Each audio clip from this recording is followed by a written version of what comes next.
Hey y'all, Azim here. We're going to discuss the carpal bones, the metacarpals, and the phalanges of the manual region. In other words, bones of the hand and wrist. We can see here we've already laid out the radius and ulna for either side. This is the left radius. Here's the radial styloid process. Left ulna, medial ulnar styloid process, right ulna, right radius. You can feel these little protrusions on your wrist if you palpate. Here's my radial styloid process. My ulnar styloid process is right here. Ulnar styloid process, radial styloid process. The radius and ulna form a joint, a synovial joint, with the proximal carpal bones. There are 4 proximal carpal bones, and then there are 4 distal carpal bones. So there's a total of 8 carpal bones. Let's go over them one by one. I'm going to turn the hand around and get in a little closer. There we go. All right, so we're looking at a hand. How do we know which side is which? Just like when you set your palm down, you've still got a little space underneath your hand. So there's this concavity on the palmar side. You can see that with the bones. The bones are a bit concave on this side. This is the palm. We know the thumb is here, and in anatomical position, the thumb is lateral. So this is lateral, proximal, distal, medial.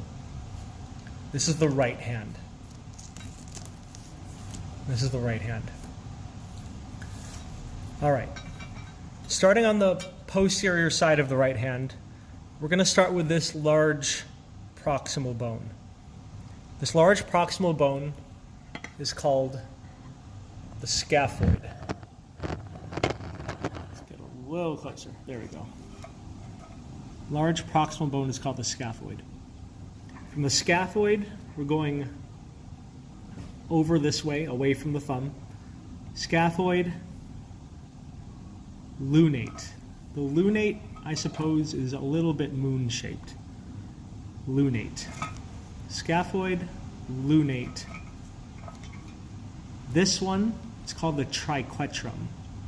I remember it because it's the third one. 1, 2, 3. Scaphoid, lunate, triquetrum. The fourth one that's most proximal looks like it's not even here. It's hard to see. We just see 1, 2, 3, 4, 5, 6, 7. But if you look more anteriorly, this fourth bone is right here. This is the pisiform. Pisiform. You can feel it on your own hand. It protrudes out at the base of your medial palm. This is the pisiform. You can see it right here. Scaphoid, lunate, triquetrum, pisiform. Scaphoid, lunate, triquetrum, pisiform. Those are the proximal carpal bones.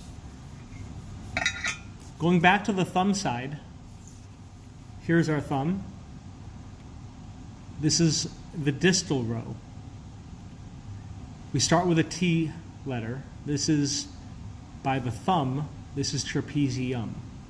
Trapezium, another T. This is trapezoid. Trapezium, trapezoid. This one is, think of this as like the head of the household. It's in the center of everything.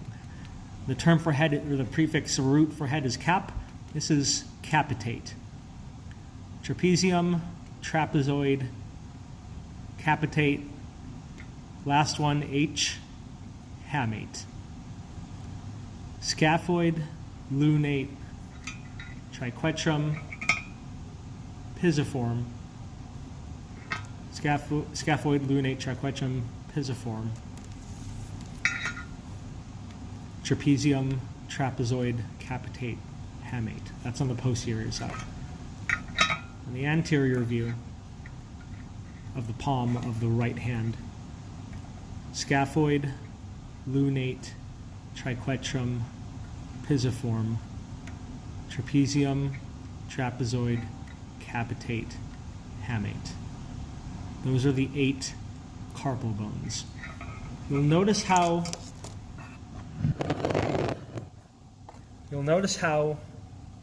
when you look at the palm, when you look at the wrist from this angle, looking down your hand, you can see that there's this curvature. We've seen curvatures before, like in the spine, and we'll see it in the feet, the arches of the feet, but this curvature provides strength and protection. This is called the carpal tunnel. This is where blood vessels, tendons, nerves run through. Carpal tunnel syndrome is where if you put too much pressure right here, because there is no bone to protect this underside, there's no bone to protect this underside of your wrist, or anterior side of your wrist. You put too much pressure here, like if you type a lot in an incorrect position, that can cause stress on your tendons and nerves and cause inflammation and pain. So this is the carpal tunnel. Right hand, palmar side. The way we number the phalanges, we number them: 1 is the thumb, 2 is the pointer, 3 middle, 4 ring, 5 pinky. Sorry, these aren't phalanges. Since we're in the palm right now, this is the first metacarpal. First metacarpal, second metacarpal, third, fourth, fifth. These are the phalanges. So this is when you can actually move your fingers, these parts right here. So this is the palm, the metacarpals. These are the phalanges. The thumb only has 2 parts, proximal and distal. Proximal and distal. The rest has proximal, middle, and distal. Proximal, middle, distal, of number 2, number 3, number 4, number 5. Remember, the thumb, number 1, has a special term for it besides number 1. It's called the pollex. The way I remember that, the pollex goes to the palm. Pollex to the palm. Your pollex, your thumb, has only 2 phalanges. Phalanges, metacarpals, carpals. Compare that with the left hand. This one's a bit looser, so you can see these a bit more in a row. Here's our pisiform. This is the palmar side, like that, because we can see the curvature here. Pisiform, sorry, not pisiform, excuse me, scaphoid, lunate, triquetrum, pisiform,